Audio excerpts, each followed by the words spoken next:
What's going on? You are listening to This Week in Geek, otherwise known as TWIG, the flagship of stupidity. I am your host this week, Mike the Birdman Dub, but I'm not alone, as we now have a stranded and stricken Alex in the land of Kitchener. I am joined by the producer himself, Alex, who, yes, I'm stranded in Siberia right now, surrounded by 2 feet of snow, ice, and no public transit. Yeah, so it's a wonderful time in the land of the North as we are weathering a transit strike in his area. We also had record snowfall this year, though not as bad as Newfoundland, if you've been following the news. Which I love. I love that they had 10 feet of snow. People are like, oh man, I got like 6 feet. No, they got actual 10 feet in the course of a week. There was something that I saw posted, and it was a guy's snowdrift that was, I guess, on his back door. Like, so he had like one of those, had a door with some glass on it. So he took one of those markers you could write on, I guess, those boards with, and he showed the progression over the course of hours. It was insane. So, so hopefully they're getting dug out. I think they've declared a state of emergency. So hopefully, the scary thing there is when it melts, people are like, oh, it'll just melt eventually. That is hundreds and thousands of pounds of water that isn't going to go into the ground. So they got to find a way to. People are going to have to do things like make sure their sump pumps are working, make sure they don't have any cracks in their foundation, because that water will find its way into your house. Or depending on how your house is built, if you have that much on a skylight, it can crack, stuff like that. There's all sorts of problems this will cause. So hopefully all those affected by the weather will find their way out. And, well, best of luck to you, as we Canadians more than understand that. So going on this week, so I guess I'll provide kind of a very short, brief weekly update. So I'm on week 2 of my liquid diet. So far, so good. No cheats, obviously, since Blair's one who brings me all my food, and cheating is quite literally impossible. It's not as bad as I thought it was going to be. I mean, in some ways, I've kind of made it akin to, it's like serving a prison sentence in a really cushy prison. Just don't think about it too much. It's not so bad. And I've kind of developed a way around this. I watch a lot of food videos because some of the topics are genuinely interesting on like YouTube or the Food Network. And it doesn't bother me. Like, obviously, if you put a slice of pizza in front of me, I think I would be okay. Like, don't eat that. Okay, why? You'll die. Okay. You got to look at it right now. Like, what you're doing is your medicine. It's your life-giving medicine. And that's the only way to look at it. And the more you do, the longer you do that. Like, I did 4 weeks from my surgery, and like, the longer you're on it, the more you're like, this is life. It doesn't bother me anymore. But like I said, smells, dude. Your sense of smell must be out of this world. Oh yeah. Whenever Blair cooks it in this house now, it is utter hell. You vile woman, stop. I could smell the pizza guy in the hallway. It was funny. I took a cab to one of my appointments last week, and I said, you had KFC for lunch, didn't you? He's like, yeah. How did you know? I could smell it. And he's like, how did you smell it? It comes from your pores. I'm like, let me tell you. So far, so good. I'm doing okay on it. Blair says she can already see weight loss in my face. So that's a positive sign. So I'm presuming, Alex, when I see you next, so hopefully this week, if not next. Yes. Pick up the stranded boy, because he's lonely. But yeah, where you'll notice it most is probably your neck and face. That's usually the first place. Yeah, so hopefully we'll have some progress on that, as this will take presumably 6 months or more. Who knows? As I have to get down to weight, which that number I'm keeping to myself, but I also have to get ready for some other tests and some other things along the way. And if anybody is wondering why such a prolonged time, it's also because when you're somebody who is an amputee who's in a wheelchair, you can't do, it's usually a combination of the liquid diet and exercise. Yes, so exactly. You're much more hindered in that you can't do nearly the amount of exercise that they would normally ask for. So if anybody was wondering, that's why the extended time. Yeah, exactly. That's more or less what it breaks down to. So, so go me. Other than that, though, this week has mostly been spent. I've discovered with this, I have a lot more time on my hands.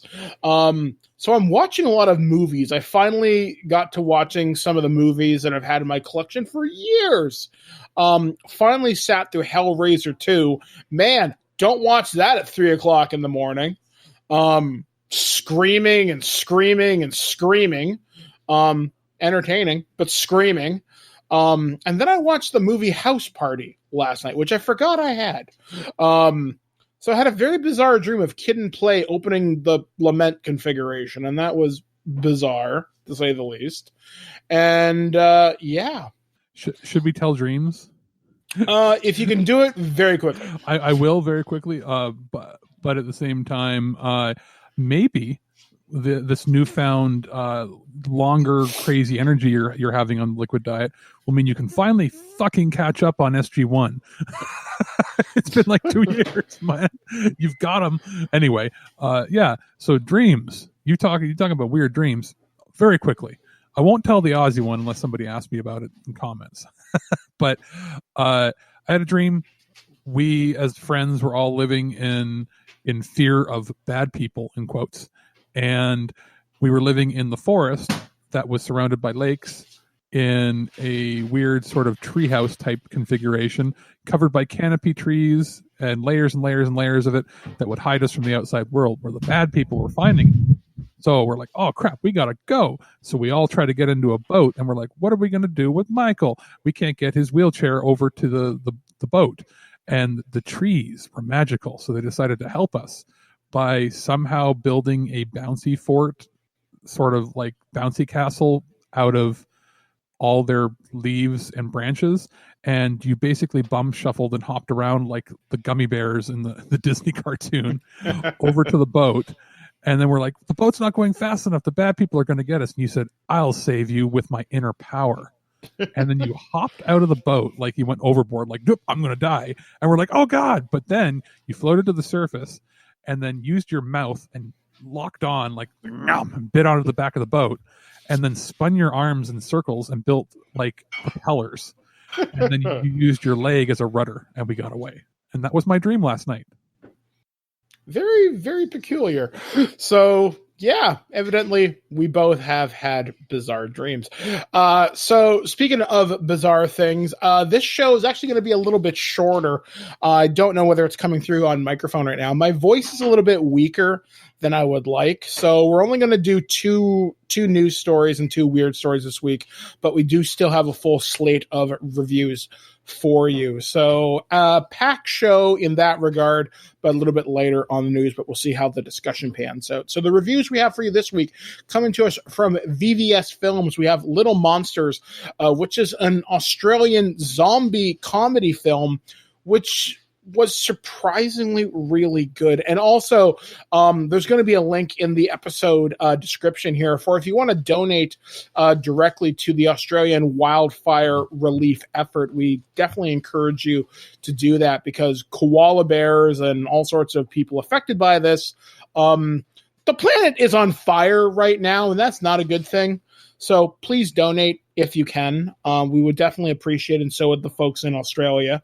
We also have a review of the Alien RPG, which was released late last year, and that comes to us courtesy of Modiphius, as they're a retail partner, though this was designed and published by Free League. And finally, we have the Beverly Hills Cop 3 movie collection coming to us from Paramount Home Entertainment.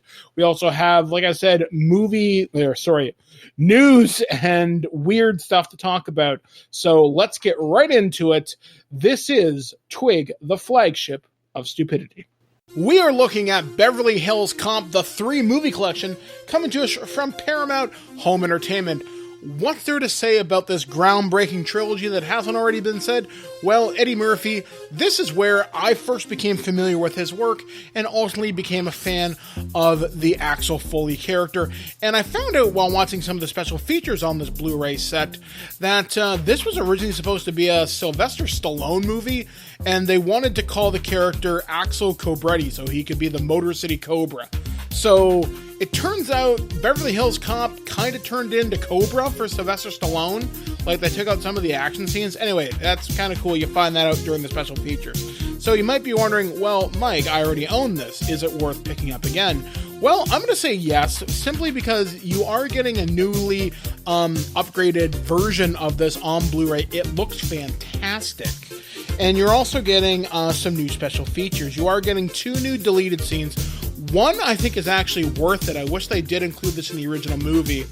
And it's where Axel goes to talk to, I guess, some sort of a crime boss at a restaurant. And he's like, well, how much did Mikey know about what he was doing and whatever. The other one is just Axel kind of looking through a box. So I kind of get why they cut that one. But they also have some vintage interviews that I guess have never been seen before. At least I've never seen them before. They also have an isolated audio track, which is the score by Harold Faltermeyer. And they also have what's called the BHC mixtape. And according from the press release, it allows viewers to go directly to the scenes featuring the hit songs, The Heat Is On, Neutron Dance, New Attitude, Stir It Up, Do You Really, and Nasty Girl. And plus they have all the previous released archival material, like commentary by director Marty Brest. They also have the Beverly Hills Cop Phenomenon, which is like a half hour more or less of interviews and stuff with like Judge Reinhold, John Astin, Eddie Murphy comes in there, but they talk a lot with like Jerry Bruckheimer, etc.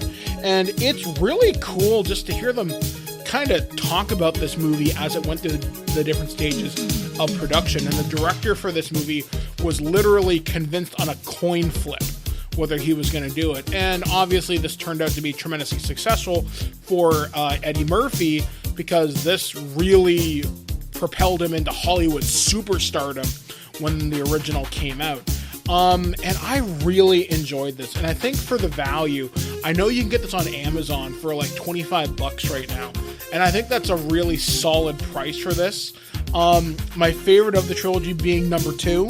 Because that's the first one I ever saw, and I think it's the first time I ever really saw boobies when they went to the Playboy Mansion. Plus, I think one of the guys from CSI, this was like one of his first movies, so yay.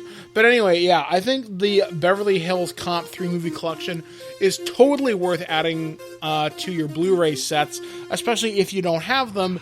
And hey, we're getting that Netflix series at some point, so looking forward to the further adventures of Axel Foley. So Beverly Hills Cop, the 3 movie collection from Paramount Home Entertainment, gets a recommendation from us here at This Week in Geek.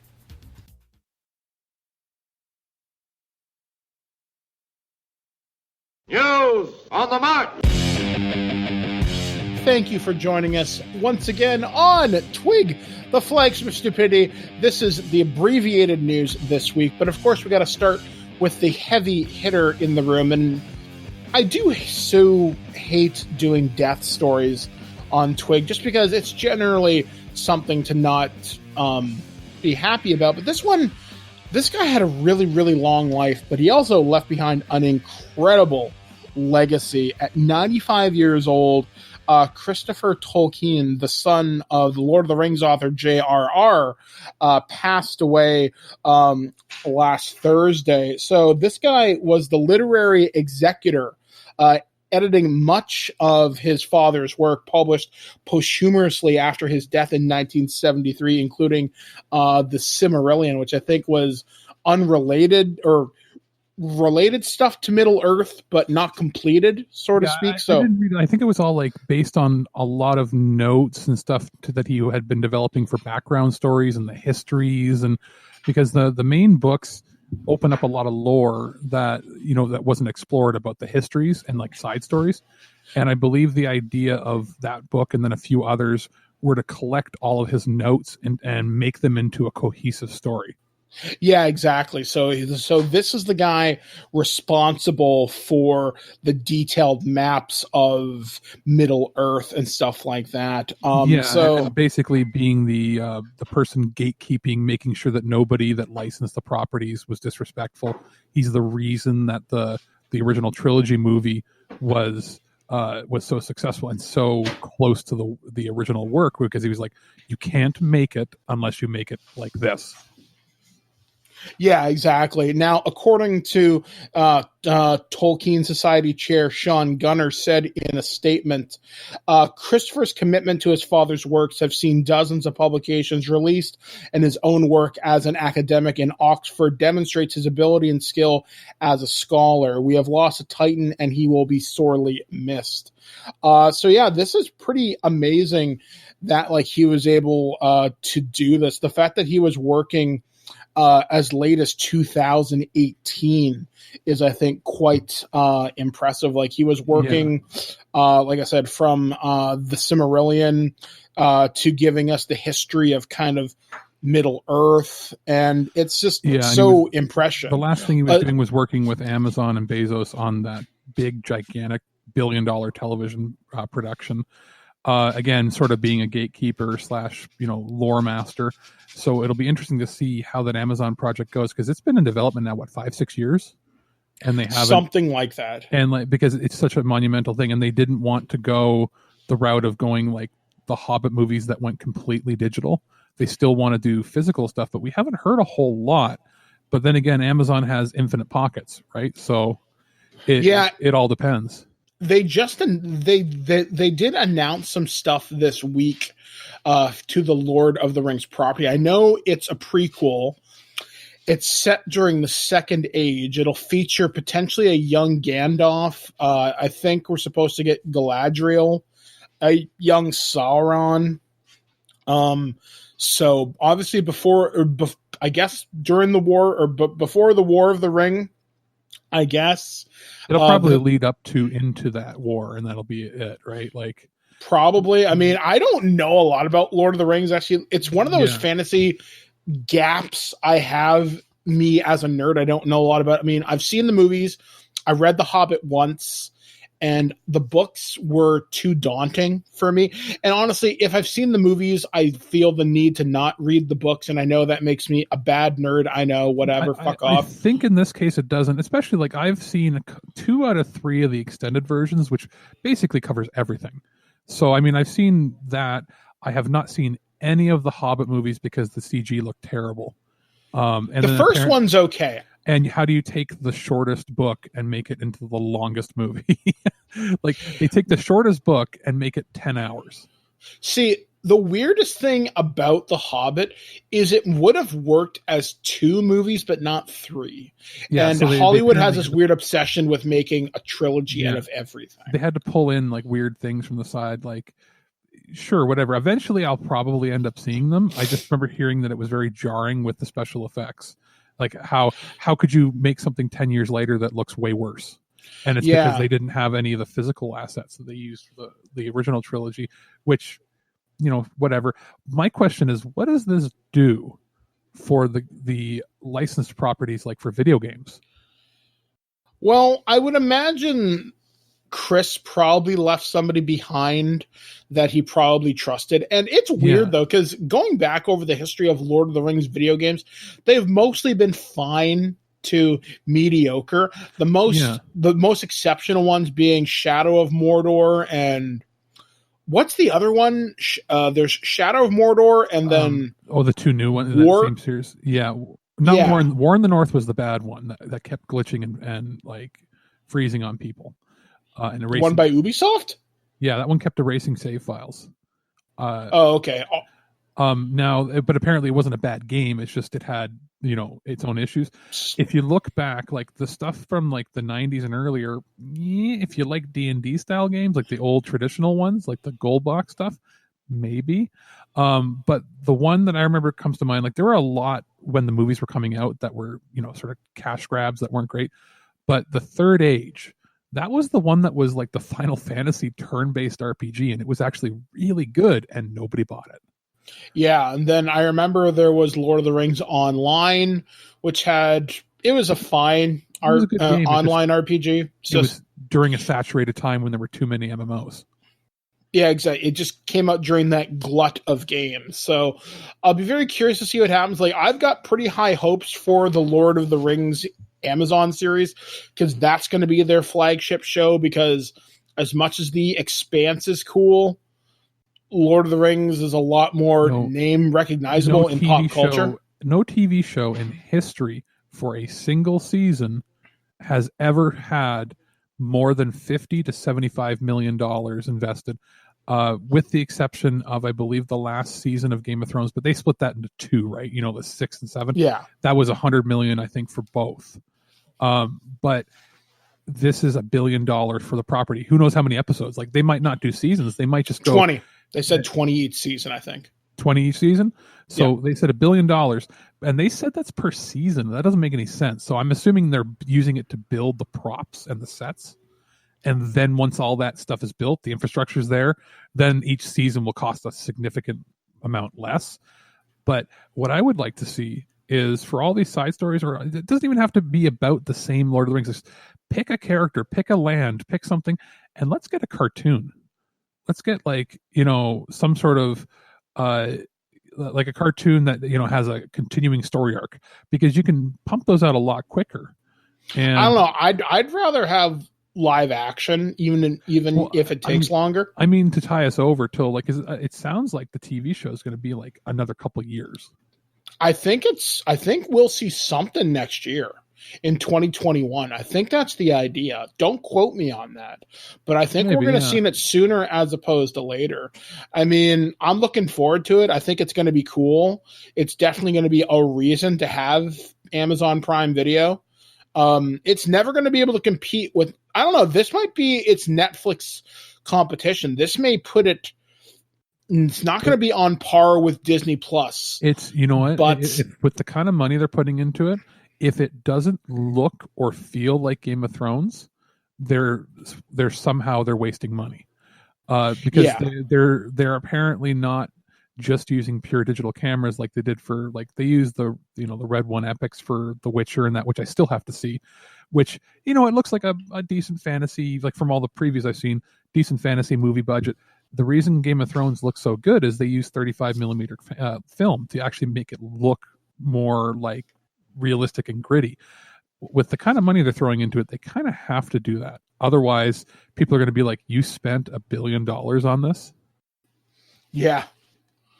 So hopefully we'll see something from the lands of Middle Earth, and the blood of Numenor shall run flowing strong yet again.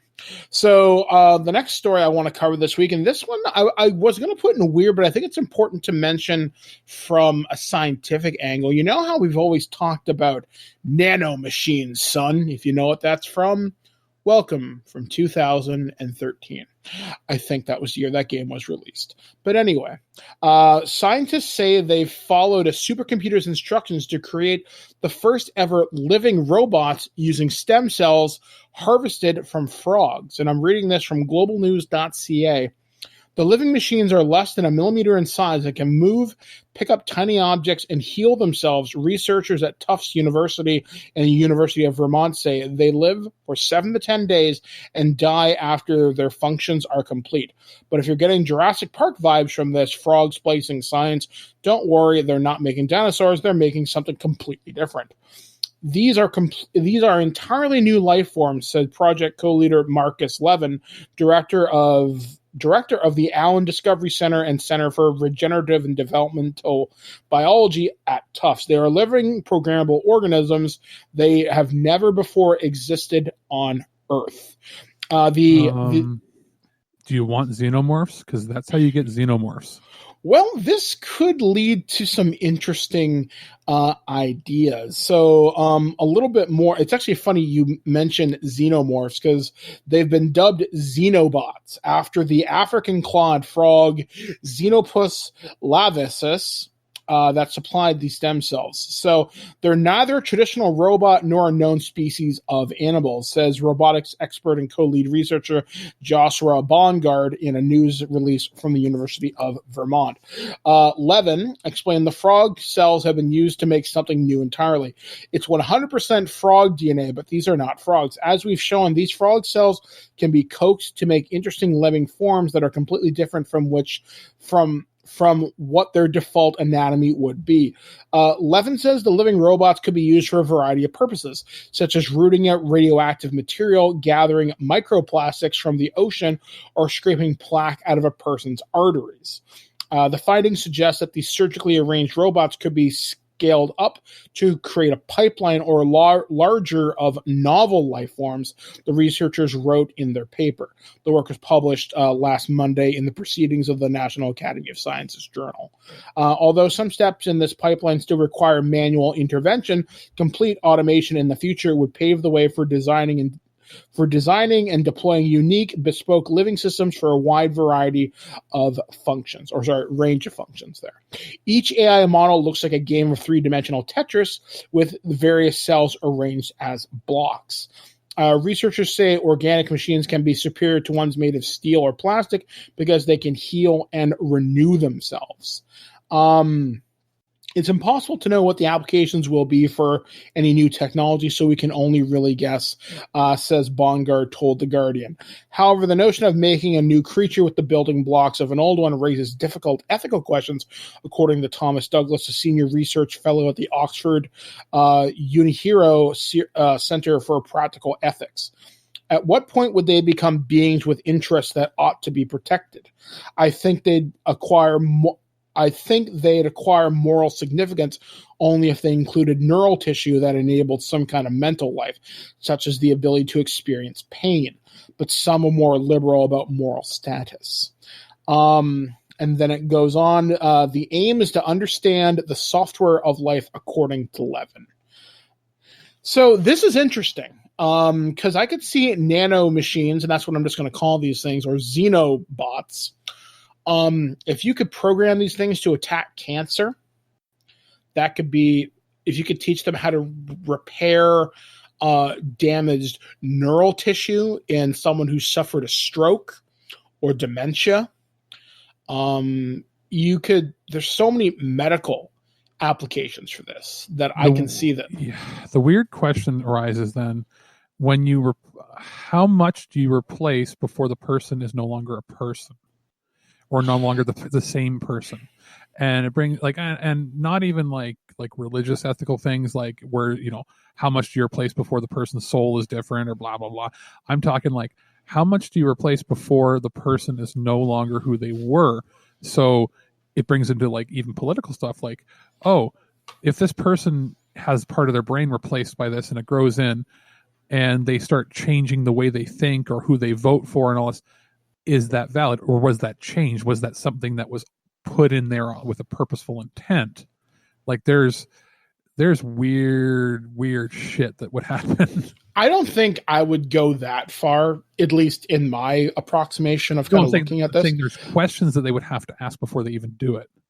Like I think the problem I'm seeing with this, and this is I'm looking at it from a more practical standpoint. Let's say these nano machines, for lack of a better term, work. What happens when they malfunction? Because they're at a cellular level. If something goes wrong, how these could potentially kill you or become cancerous because they are living and they can replicate. Because they're built, right? So presumably there's not just one or two floating around in your bloodstream. There's going to be a couple of 100,000, I guess, minimum. And that's me just throwing a number out there. Like these could create more scenarios. And this is going to sound weird, but there is an end of the world scenario called gray goo. Gray goo says what happens when self-replicating nanomachines start taking and breaking down base materials to make more of themselves. And that's kind of how the world ends, so to speak, with these self-replicating machines. obviously that's a very far-fetched possibility, but it's not to say these machines in your body while trying to repair valves in your heart screw up and end up destroying valve tissue in your heart. That's a possibility. And I'm not sure how that would happen. Obviously, this technology is years upon years away from being deployed in any sort of a surgical environment or any sort of a medical environment outside of a lab. I hope this technology comes to fruition and there's a lot more viable research done in it, because one really good application I can see of this, but also a tremendously dangerous one, as I've just outlined, is if you could clean up the microplastics in the ocean. Like, they have found plastics in the Challenger Deep part of the Marianas Trench. I watched a YouTube video on this a couple of weeks ago, and they found a plastic bag at the bottom of the fucking Marianas Trench. Maybe we've got a pollution problem. So if we could solve that issue and get rid of this giant garbage pile that just lives and just floats around out on the ocean, that might do us some good. Or get rid of the mercury in the water. Because I know when people buy fish around certain areas in the world, the mercury content is higher than it should be. So I could see this being really good for environmental cleanup as well. So I hope this works. I genuinely do. I just see this, as the scientists have said, ethically, this could be a problem. And as you've pointed out, there could be other problems for ethical concerns for humans as well. You know how it works. There'd be a million iterations and things that have to go through before they determine whether they do it. Like, they'd be much more likely to do it to a part of the body that doesn't affect cognitive ability. Like, and I'm willing to bet, like your heart. Yeah, like anything that helps with the mechanical, the respiratory, that sort of stuff they'll do. Anything that affects the brain will be the last thing they approve. Well, yeah, just because of ethical standpoints and whatnot. And as much as it might help with like Alzheimer's and aging and all, then you bring up the larger question. If everybody's going to live a hell of a lot longer, there's no room on the planet for, like, if everybody lives to be like 200 now, where are we going to get the food and the space, the pollution? Like, we would literally have to start building stuff in space. Yeah, that's actually been one thing that a lot of people have. It's the uncomfortable conversation in the room is, what do we do when the population becomes unsustainable for the biosphere? And that's where we're going to have to start figuring out. I know, and there was another article, I cut it this week, but I'll briefly mention it. I know Elon Musk, the guy behind Tesla, says he wants to put people on Mars relatively soon. And as much as Musk sees himself as a superhero, the guy has more in common with a supervillain more often than not. I don't know if I want Musk to put people on Mars. Then again, Jeff Bezos has his James Bond lair. Yeah, like I wouldn't use necessarily or go on Elon Musk's thing. What he is he has to do it because there has to be a first. There has to be a first person to do it, to push the industry forward. That's what he is. Absolutely. He's the test run. He's the one that's going to fail. He's willing to take the hits, because if he doesn't do it, who else is going to? He's got to do it, and then somebody else will improve upon it. Like that Cybertruck, there's no way it's going to do everything they say it's going to do. Like with like the crazy expensive version that has like 6-way all-wheel drive, blah blah, pulls thousands of pounds, and also on one charge can go, like, I think it was like 750 miles or 1,000 miles, which is, like a couple thousand kilometers. Like, we're talking across a province in like bad weather on one charge in this giant truck. So, the claims are there. It's yet to be proven. But again, if he doesn't build it or build something like it, nobody can improve upon it. So I'm cool with it. Just don't be an early adopter. Yeah, I mean, because I'm pretty sure it's going to come from the private sector, as opposed to a world government that's going to push together space exploration.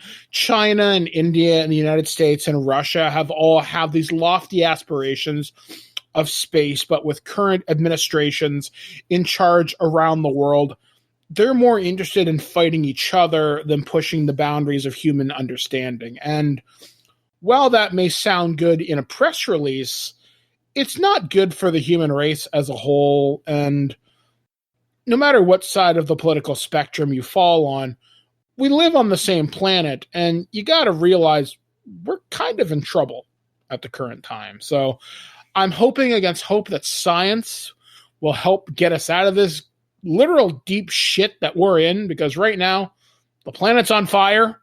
Bad things are happening.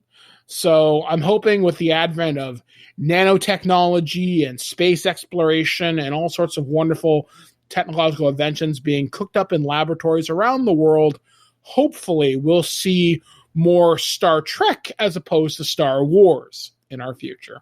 So that's going to do it for this edition of the news this week. We're going to take a brief break here on the show, and we're going to take a look at a wonderful little movie from VVS Films called Little Monsters. We'll be back, guys, right after this, only on TWIG, the flagship of stupidity. We are looking at Little Monsters on Blu-ray, coming to us from VVS Films. This is a movie I actually didn't really hear about until Alex gave me the Blu-ray to review, and I gotta say, I am pleasantly surprised. He kind of pitches it to me as, it's a zombie movie, it involves a kindergarten teacher protecting her kids from zombies, and I figured, okay, sure, whatever. But going into it, I was utterly blown away by this movie. And basically, the setup is, there's this guy named David. He's kind of a loser. He's been just kind of getting out of a relationship where things aren't going so hot. And, well, he has to move in with his sister. And what happens is, basically, him kind of finding himself during the course of, well, a zombie outbreak. And it kind of intersects with this other person who is a teacher trying to protect her classroom from, well, the zombies. So they, David and the teacher go to a petting zoo one day, and there happens to be a children's performer there. I think his name's like Mr. Giggles or Mr. Froggy or something along those lines, portrayed by Olaf the Snowman, aka Josh Gad. And, well, hilarity ensues. And I think a really good way to describe this movie would be like Australia's version of Shaun of the Dead. And I think it's just criminally underseen, because I've heard nobody talking about this movie, and they absolutely should. It's funny, it's got some heart. There are some moments I did not expect. There's, several really funny Star Wars references in this movie, which means the mouse at some point had to sign off on this, but I guess if Josh Gad likes it, I guess Disney's like, well, I guess you wouldn't do crap. So they gave them permission to use the Star Wars characters in a sense, and it's really, really, really funny. It's that rare blend of horror comedy that goes right down the middle, where you get enough gore to satisfy people like, oh, blood and guts and The Walking Dead, but you also get enough laughs in there where it's genuinely really, really funny. And my wife Blair really liked it too, and she's normally not into this particular genre of movies, but we both had a fantastic time watching this over the weekend. So if you get a chance to order this from Amazon.ca, it retails for about $30. And it's totally worth seeing. It's totally worth owning. I really think this is going to become a cult classic, as I hope more people get a chance to see it. There are some special features on the Blu-ray. There's some cast and crew interviews. Basically, a lot of press junket kind of stuff. Not really anything super special.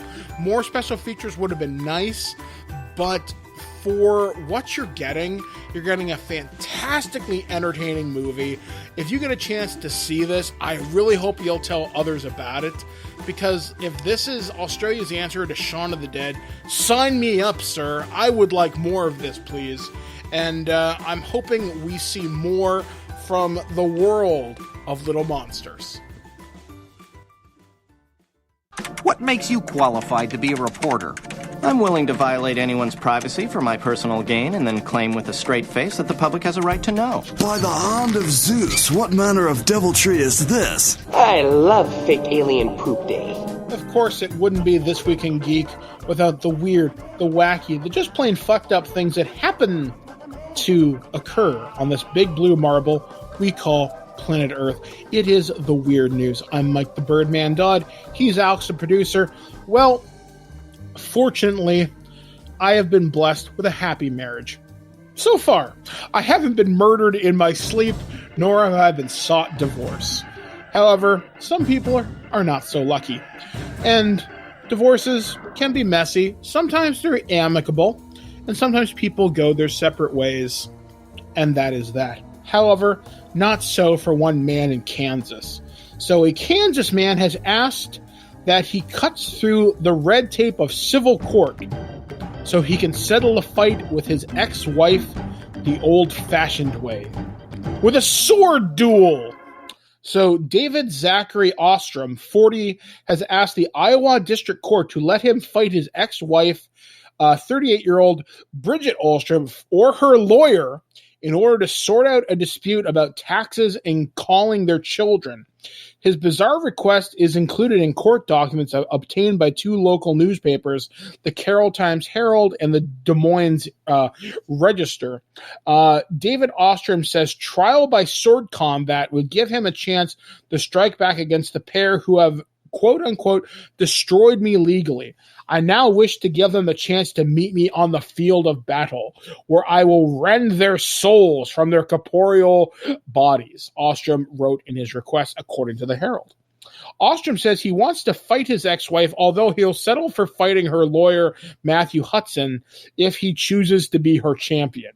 David Ostrom asked the judge to grant him 12 weeks in order to find or forge a high-quality Japanese katana sword for the battle. Trial by combat was still regarded as a legitimate method of dispute resolution when the Constitution was ratified by the United States and by the original 13 colonies, Ostrom wrote in his request, according to court records.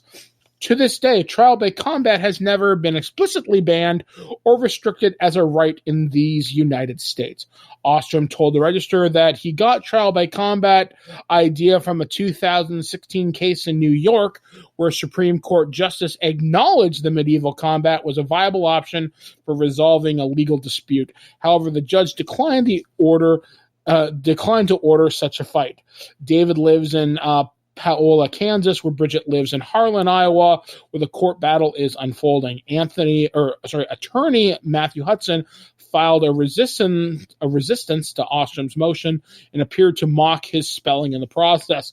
Surely Ostrom meant corporeal bodies which Merriam-Webster defines as having, consisting of, or relating to a physical material body, Hudson wrote in his response. Although Ostrom and potential combatant do have souls to be rendered, they respectfully request that the court not order this done.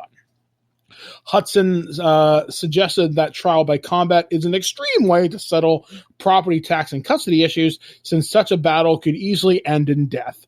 It should be noted that just because the U.S. and Iowa constitutions do not specifically prohibit battling another person with a deadly katana sword, it does prohibit a court sitting in equity from ordering the same, Hudson wrote, according to the Register. Ostrom acknowledged the misspelled word in his response, but continued to press for a fight. Respondent and counsel have proven themselves to be cravens for refusing to answer the call of battle. Ostrom added he would submit to using practice swords for the fight, otherwise he believes his ex-wife should lose the dispute. Ostrom says he doesn't expect the judge to grant his request for mortal combat, but he'd at least like to get a clear response.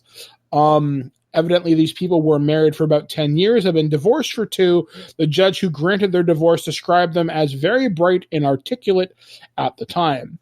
So basically, her response through her lawyer should have been, "Do you see this shit? That's why we got divorced." I see he's using the Tyrion Lannister school of thought with this, and it's just kind of amazing to order trial by combat. You know what would be hilarious? if he's never met her lawyer and the lawyer accepts and shows up and the lawyer is literally like the fucking mountains. A Power Ranger. No, he's like the mountain. and he goes, "I'll crush your head in like this," and squeezes into his head until it explodes. like for all, like, turns out he's like the state strong man, and he just also happens to be a lawyer, and he's like, "I accept," and he's like, "Aha!" Shows up with the swords, and he's like, "I don't need swords." Gets up out of the car and takes off his shirt, and he's jacked and like 380 pounds, 7'2", and the guy's like, "Oh, I can see." No, you wanted to rend my soul from my body. Stand your ground, Dave. Like, okay, he's like, as a lawyer, I have been waiting for this. My time has come. Like, Jesus Christ. Like, that's one thing. Like, you're wasting the court's time. I mean, like, really? Trial by, like, why would you submit into legal documentation to rend their souls from their body? This was a process this man had to think through. This was done over an Arby's ham sandwich. I love how the court was like, well, when they first entered into these arguments, they both seemed like very intelligent people. Yeah, 2 years has been rough on that dude. Yeah, exactly. Evidently sitting in the dark watching Game of Thrones is not a good idea for him. Because, wow, what a wacko. So I doubt we'll hear much more out of this, but if we hear about a local Kansas man being murdered by an attorney via katana. What I love is that he's like, I need 7 months to forge my katana. Was it 7 months or 7 weeks? Something like that. Something like that, yeah. He wants time to forge. Yeah. Like, fuck off. Yeah, because he's going to find that exact type of iron ore that only comes from one mountain in Japan, and he's magically going to forge it himself using ancient techniques that are only passed down to maybe a few sword makers in the world. But he's going to make a sword. Yeah. Yeah, go get us with your fucking mass immune. Fuck off, Cloud. So this guy's an idiot. So that's one weird story this week. And of course, it wouldn't be Twig without Mike talking about his favorite topic, UFOs. So this one comes courtesy of Yahoo. So the Navy cryptically says it has top secret UFO briefings that would cause exceptionally grave damage to U.S. national security if published. And I'm just going to read you the kind of bullet points here. So the Navy says it has material about UFOs that, if released, would cause exceptional grave damage to the national security of the United States. The Navy says it discovered certain briefing slides that are classified top secret in response to a Freedom of Information request, which asked about a series of videos that showed pilots baffled by mysterious fast-moving objects in the sky. The Navy previously confirmed it was treating these objects as UFOs, which means they're being treated as unexplained but not necessarily extraterrestrials. One of the videos published by the New York Times in 2017, and the pilots told the Times they saw objects accelerate, stop, and turn in ways that went beyond known aerospace technology. So, kind of looking into this. So, it says the representative from the Office of Naval Intelligence said the original classification authority has determined that the release of these materials would cause exceptional grave damage to the national security of the United States. And evidently, one video is labeled as secret for sure. And that's just kind of weird that the more information is starting to leak out more and more often. And I remember Tom DeLonge, formerly of Blink 182, has I think a UFO site where he talks about this stuff all the time. I've seen him talk, though. There's a reason he was kicked out of that band. Yeah, he is one of those poster childs for somebody who has too much money and nobody willing to get him mental help. Well, I don't know. The weird thing about it is there is more and more stuff there's more and more people coming forward about UFO stuff now than there ever has been. It's not just that; it's how it's presented. It's manic and not sane the way he talks. Yeah, especially with him. But other people, I've actually been going back over some stuff in my personal life, just kind of re-examining some of my beliefs in UFOs and whatnot. And I realized when the Roswell incident happened back in the 1940s, it was there was the famous, they said it was a weather balloon, but when the rancher who originally found the material in the 1980s, I believe, passed away, he said on his deathbed, this is what really happened. And then more and more people started coming out. I noticed if you track from the late 80s to the 90s, more people from the 50s and 60s came forward in and around that time. And then more people, more ufologists would start to come out. And then one very well-known person, Stanton Friedman, who passed away a couple of years ago or last year, the Canadian, donated his UFO files to the Nova Scotian provincial archives for documentation. Was very well respected in his field, and he never stopped believing. But the point about it is, more and more people have started coming forward over the years, and from various branches of the astronaut program, the military, civilian airline pilots. More and more stuff is coming out. And now with these official government videos shown from gun cameras, from military grade equipment, and the US military or whoever is saying, well, I don't know. But what I was trying to get at is I was watching, there used to be a show aired on Fox. I know, not the most reliable, but follow me through here. Certain governments around the world are less secretive about their dealings with UFOs than others. One of the governments that was named was Belgium. They are remarkably open with it. And I've seen some videos on YouTube and other places that are definitely cause for question as to what am I looking at here. And especially in the era of everybody having a high quality video camera in their pocket, more and more videos are beginning to get more and more, I'm not quite sure what I'm looking at here. If what I'm seeing is true, then I have some serious questions for you. And I think we stand at an interesting cusp in human history, because sooner or later, something's going to breach. And there's this very famous comic online where there's a guy, he's sleeping in bed beside his girlfriend. And he says, I just realized Area 51 is bullshit. And he's like, what do you mean? He's like, well, if Area 51 was real, do you think Trump could keep his mouth shut? And and that prompts a different conversation. People who would be in the know of such unusual things would certainly not share it with people who could not be trusted.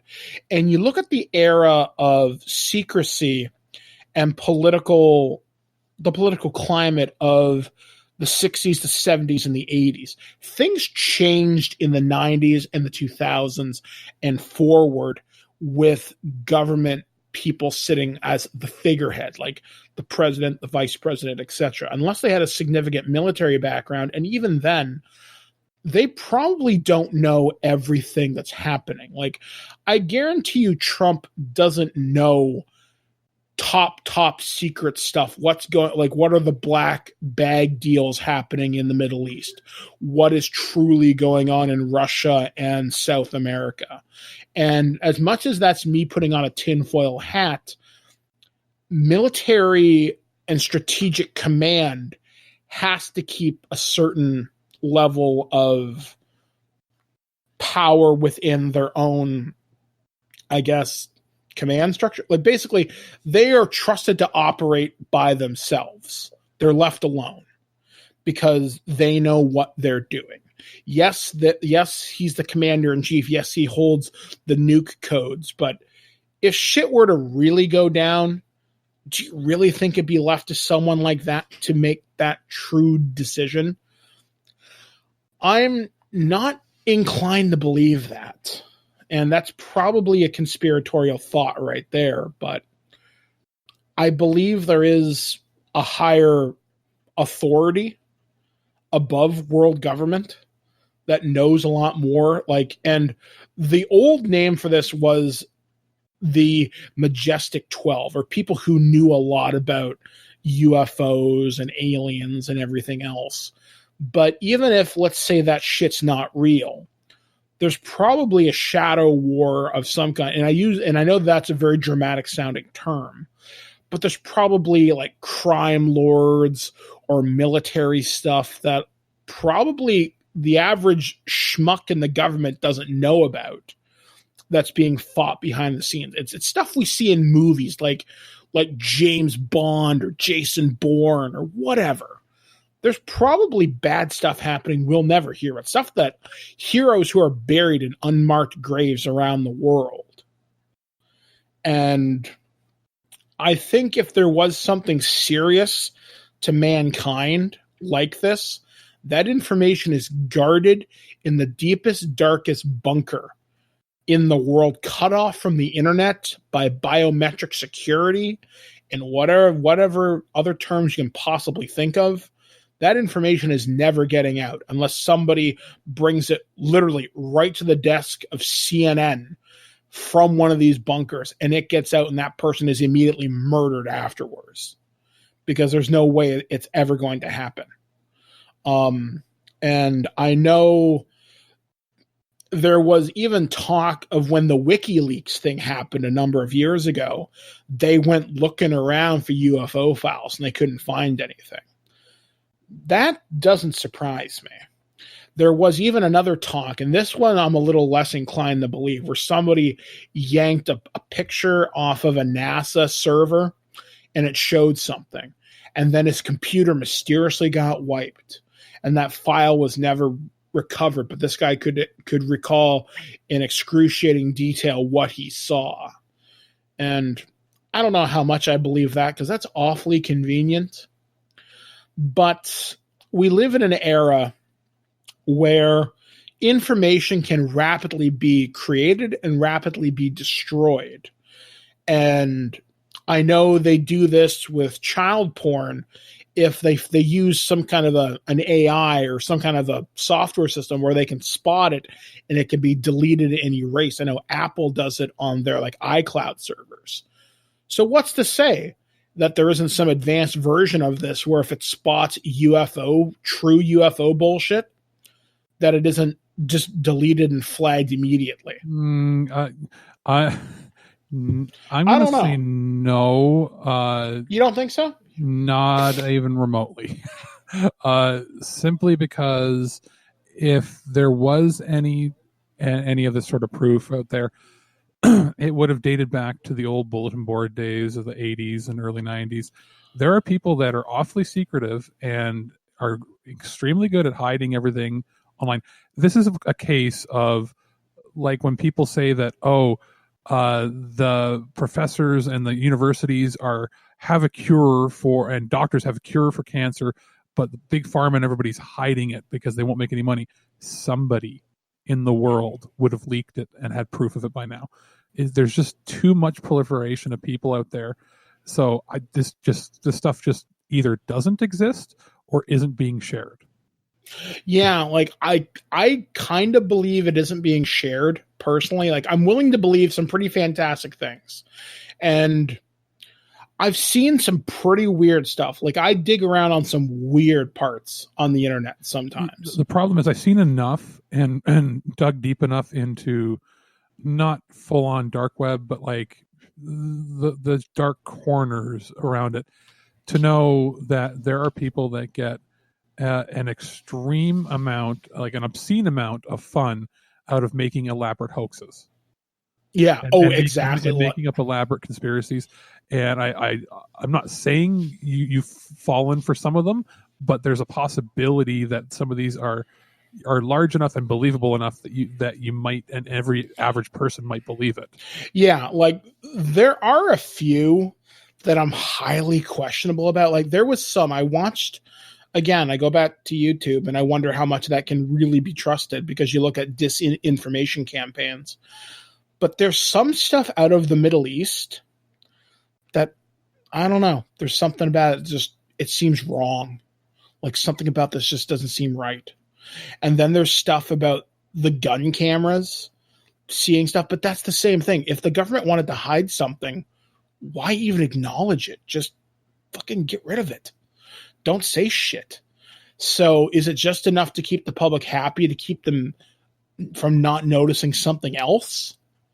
I don't know. Like, I don't trust the military branches of the government. I trust the social system for the most part. I mean, it helps me, obviously, but other branches I'm not so sure about. You're right, though. Like, with so much information out there and the proliferation of cameras in our pockets, we would have seen something by now. But who's to say at some point we're not going to have some grand change and something's going to show up on the proverbial White House lawn or the 6 o'clock news someday? I was actually browsing Reddit the other day, and someone asked, how would your life change if you found out aliens were real tomorrow?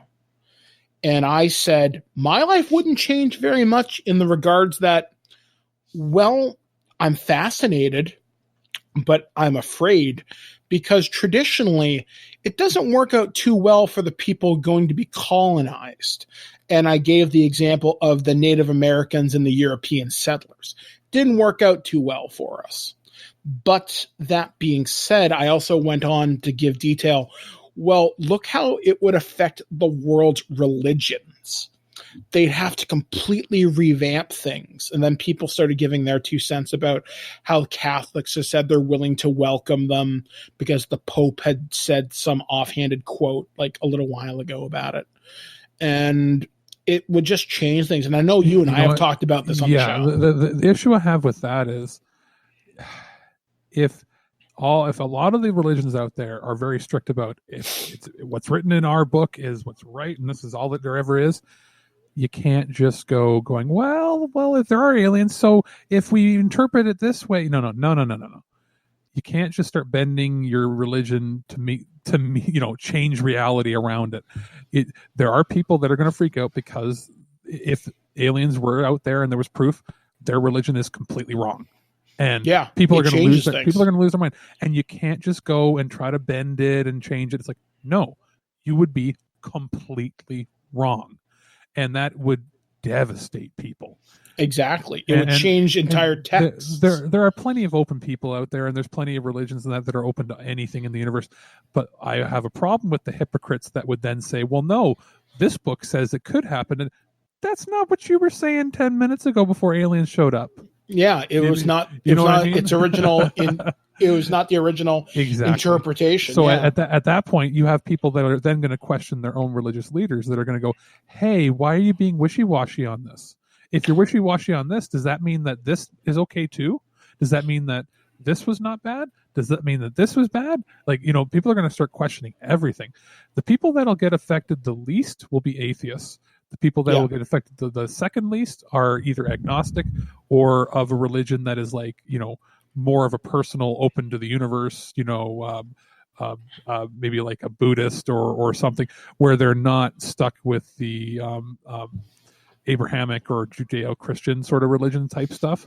Mm-hmm. It's people that are in like Muslims, Christians, Jews, anybody from that realm of religion. They're going to have their world shook, especially people that are like Baptists or like deep South America, anywhere where they're like really like Roman Catholic and everything. Their world's going to be shook as hell if aliens ever show up. I mean, it's going to be, like I said, on one hand, fascinating, on one hand, terrifying. And we talked about this on my Facebook around Christmas time. And it was a Reddit thread that said, and I can't remember the exact phrasing, but what if we received an alien message and it said it could only say one thing? What would be the most terrifying? Yeah, it was one line, and there are other people said a few things. My response was one of two things you could say. If it said, "I'm sorry," is one that's terrifying, because what the hell does that mean? That also means, wait, is there only one entity? Is that God, or what? Or what's even scarier is, we're sorry. Yeah. And that's it. No other message. You never hear anything else again. And then the other one that I thought was terrifying as well was just one word: run. Like, just think about the implications of that. Run is scary because of all the what that could mean. The reason I chose mine of I'm sorry or we're sorry is, what the fuck? From what? Because that could mean, oh, do we have to run? That could mean what? Or are we doomed? Or what's happening? Or it's like you would then be looking in space forever. It's like, wait, is something else going to come for us? Or has something happened cosmically so far away, so long ago, that we haven't noticed it yet, and it's going to do something horrifying to the universe? Yeah, like, that's terrifying. So that's a little bit of cosmological terror to give you a little bit of something to sleep at night.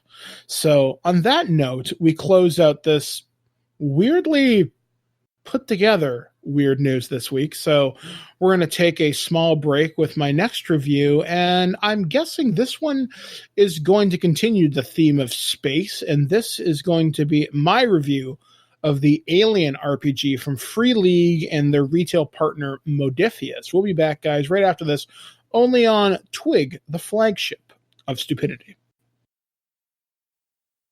Hey guys, I am here to take a look at the Alien RPG developed and published by Free League, though I got my copy through Modiphius as they are working together as a retail partner. So as you guys know, and if you've been fans of the show for any length of time, you guys know I am a ridiculously huge fan of the Alien IP, all the way from the original movies, going through some of the other properties like AVP, Prometheus, and Alien Covenant, and then obviously the Dark Horse comics and beyond. So when I found out there was going to be a proper RPG that wasn't going to be ludicrously hard to find or expensive, there actually was one published in the 80s, but it sucked for all intents and purposes. I was excited to see what would happen with this new iteration of the game. So, like I said, this is published by Free League, and this is based upon their rule set they use for Tales from the Loop and I think Mutant Year Zero. Most simply, it's played with a couple of D6s, with ones being the crappy roll, sixes being the success roll, and then you kind of manage stress and beyond when you get into the mechanics of the game. It's actually not too bad to understand. Like, if you read through the rule section, it's pretty easy to get after probably maybe about a half hour, maybe an hour. Just read through the section a few times, you'll get it, especially if your game master is really good at explaining things. Now, the real reason I wanted to get into this is because it expands upon the Alien lore. And that's always something I've found to be very lacking in any of the official material. Like, sure, you'll see them talk about stuff like Anchor Point Station, they'll talk about the Colonial Marine, stuff like that, and it's all been stuff that's been mentioned on screen and never dived really in depth unless you go into the expanded universe with like tech manuals or video games. And the book does an amazing job of explaining the world. Like, you find out there's 3 big world governments, there's the 3 world nation or something along those lines, there's the United Americas, and then there's the UPP, which is the Union of Progressive Peoples, which is basically like the old Soviet bloc with a bunch of other countries. Although the cool thing about them is they don't have to worry about corporate interests kind of controlling things. So Alien is like weirdly like cyberpunk in space with monsters in a weird kind of way.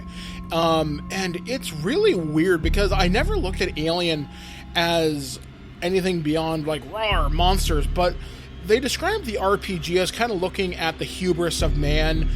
Faith and religion plays a very big part in this. And just some themes I never quite expected of. Like, they use quotes from the movies in these games too, and they kind of expand upon them when they talk about cults that have risen up on frontier worlds and stuff like that, kind of giving you story ideas. Kind of like life on the frontier is really, really, really hard, and sometimes that means like a millennial death cult has risen up. In fact, they kind of talk about Alien 3 in this book, which actually the setting takes place a couple years after LV-426, which is the setting for Aliens, and after Alien 3. So Ripley is dead. I think the setting for the game is 2183. So the prison planet shut down. Hadley's Hope is a friggin' crater, and that's where the game starts. And obviously this takes place after Alien Isolation, and it actually does reference Isolation in the material, where they talk about, I think it's the Siegson Corporation, the guys that manufacture the Working Joe androids. And I'm really happy with how this game turned out. I actually have played one of the 2 modes you can play this in. And this is where I think the game gets really interesting. There is a cinematic version of this game, which is meant to be played as sort of a one-shot, maybe a session or 2, but basically fairly short. And you're going to go through characters, as in experiencing multiple character deaths. And that's actually pretty cool. Like, you can actually have full-on PvP combat in these sections, and if you lose that combat, if you're not dead, the GM takes control of that character. They become an NPC if they live, and you take the role of another character. And you there's like objectives for your character, like, hey, find out why the company man is avoiding you. So basically Ripley versus Burke sort of thing in Aliens, and I think that's a really cool dynamic. They also have something for more campaign play, which is something I haven't done yet, but I did play a session a couple of months ago, back when this game first came out, and it was the cinematic version, and it was a lot of fun. And the little aliens, like, I'm not even talking the full-blown xenomorph warriors, are more than enough of a challenge for you in this game, and I think that's particularly cool. They make the alien threatening again. They're not just mindless cannon fodder like they were in, say, something like Aliens Colonial Marines. And the less we say about that, the better, all things considered. But the Alien RPG does so many things right. I really do like it. It does rely, like I said, on D6s, and it is recommended you have 2 separate colors of dice, one to represent attributes and one to represent stresses. And like I said, it's a really fun system. I do find the game does rely on maps. We did play this online, so having a system like Roll20 where you can display a map and markers will help out, especially with combat. It doesn't mesh too well with my cinematic style of talking about things. So maps and markers do help, especially when you have to talk about like range combat, close combat, grappling, etc. So would I recommend this game? Well, you can get a big bundle, and that's going to run you quite a bit. And I know they are reprinting it. But if you want to get a PDF, you can get that at a fairly reasonable price as well. So the Alien RPG, I absolutely 100% recommend it. If you've ever enjoyed the Aliens universe, if you've wanted to explore the world of the comics, you wanted to go into the world of the video games, then you are absolutely going to love the Alien RPG by Free League. Once again, thank you for Modiphius for providing us a copy of this game. I hope you get a chance to join me out on the colonies and the frontier. We thank you, as always, for joining us each and every week here on ThisWeekInGeek.net. Thank you for joining us for our reviews this past week. We do apologize for the shortened show this week. As you can hear, it's not that the energy is not there in my voice, just my voice is getting progressively weaker as the show goes on. However, though, that being said, Alex did notice a milestone this past week on the show when you released the latest Turd or Treasure. And that is that we have released our 1300th episode. That was last on the year. show. Yeah, that's nuts. Like going through all the records. It's like sometimes we miss it, and it's like, oh, there's even more. Like I bet you if I dug deeper, we'd have even more. But it's like you start adding it up, and there's so many hours. Like we have weeks of content if you really wanted to go through it. So much so that you can't get it on a single feed. That's kind of incredible, and I know that's self-congratulatory and patting ourselves on the back, but that's just kind of, it's impressive as a creative person and as someone who likes to create entertainment or infotainment, as I often say on this show. And that's really kind of cool that we've been able to create so much. And you and I have created likely hundreds of hours together. Yeah, in about 2.5. Well, it's going to be almost 3 years, I guess. Starting 3 years next month.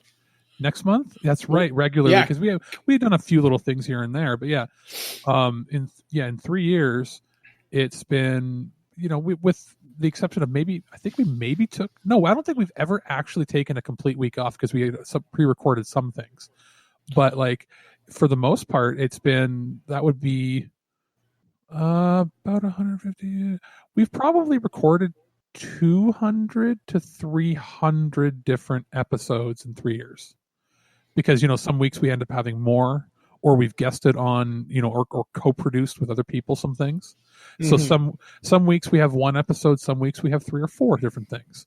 So because of that, we're looking at about 200 probably. 200. Yeah. In that short amount of time, at roughly about 100 a year-ish, I would say, which is that's a lot. Like. Some people at a year only get like 20 podcasts out or 2. And we've reviewed hundreds of different products, from video games, movies, toys, anything you can imagine. We've had a chance to take a look at. So that's just really awesome. That feels really cool. And I'm really glad we've been able to do that. Because I think next week is the big TWIG anniversary. 13 years will be next week when me and Steve Saylor first launched this. So yeah, go us. Anyway, coming up on the site this week, I think you're going to have a Turtle Treasure, right? Yes, and I was going to say, and do you know what else is really good about this? This is the third year of us doing stuff together. It's also the first year, this time of year, where you haven't been in the hospital. Yeah, it's kind of nice. Like you've had a rough go, like during the holiday seasons 2 years in a row, and it's like, and this year it's like, holy moly, Mike's on the mend. Yeah, exactly. Things are potentially looking up, we'll say. Yeah. So for me, I've got a Turtle Treasure that I've got to work on. I've got a few reviews. I wanted to have something out for this week, which was the Tokyo Mirage Sessions review. That's a long game. I'm almost done. The game comes out as of recording today. So I want to have the review out sometime in the next couple days. That's the plan for the Turtle Treasure. I've got a few other movies to go on there, as well as a collection of shoot 'em up or space sort of shooters from NIS America that I'll be putting in there. And then I believe sometime this week, maybe next week, we're going to be getting one of those back button attachments for the DualShock controller from Sony to try out. We'll talk about that probably on the next show, depending on mail. And do you have anything in the works that you got coming up review-wise? I got some books that I have to look at. I'm going to be looking at the newest Star Trek Adventures supplement, the Gamma Quadrant, which isn't particularly something that I don't know a whole hell of a lot about from Star Trek DS9, because DS9 was never my series. So that'll be interesting. I've actually been talking with one of the authors, Aaron Palea, I think that's his last name. He wrote a lot of stuff on the starships for that, and he wants my opinion on it. So I'll be talking about that in the next little bit. So that's exciting. I do have some books from DK Publishing, which will have a contest to share from them probably next week. And I also have, I don't think I have any movies in the queue, actually. Yeah, which is kind of weird. I've got a couple. No, wait. I have Terminator Dark Fate. Neat. And I got a couple in the works too that I guess gotta, now that I'm back home and stranded, I have time to watch. I know we've got some more stuff coming in from VVS Films soon. It looks like pretty much every week starting in February, we're going to have things rolling in. They do like one release a week sort of thing. So that'll be plenty of stuff for us to watch. Probably some cool stuff. I think there's a Nicolas Cage movie in there. So that's either going to be crazy hilarious or crazy good. So as far as any other shows, are you is there going to be a Nerd to the Third anytime soon? We come back from winter hiatus. I think we have a meeting next week, and then I think we're back the week after that. I know we're going to be talking about The Mandalorian and The Witcher, so I have to watch The Witcher between now and the next show for them. Which, okay, not like everybody who watches the show plays the game, so I'll be in good company, although I know Gonzo has played the game. He played it on the Switch and loved it, so go him. Other than that, I don't know what we're going to talk about for Nerd to the Third coming up in the next little bit. I know we're recording their D&D session. They're coming up to the end of my adventure fairly soon. And so are they going to be releasing that as like a weekly show or something? I think the idea that's going to be airing during our off weeks. Oh, that's cool. Billy's putting together a sizzle reel for it right now, so you should hear that fairly shortly. That should be fun. You got a few experienced players, right? And then a few that have never played, right? Something like that. Billy's the newbie, Skyblaze is experienced, and so is Kat. So cool.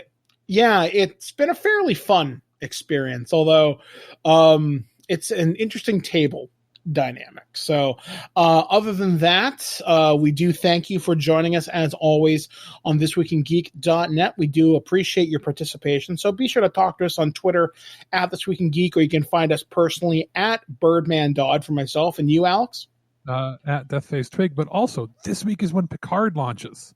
Yes, so we will be doing a feature imperfect on that. Yeah, definitely, and I know we're going to be talking at some point on Alter Geek, probably on the CW crossover, the big event.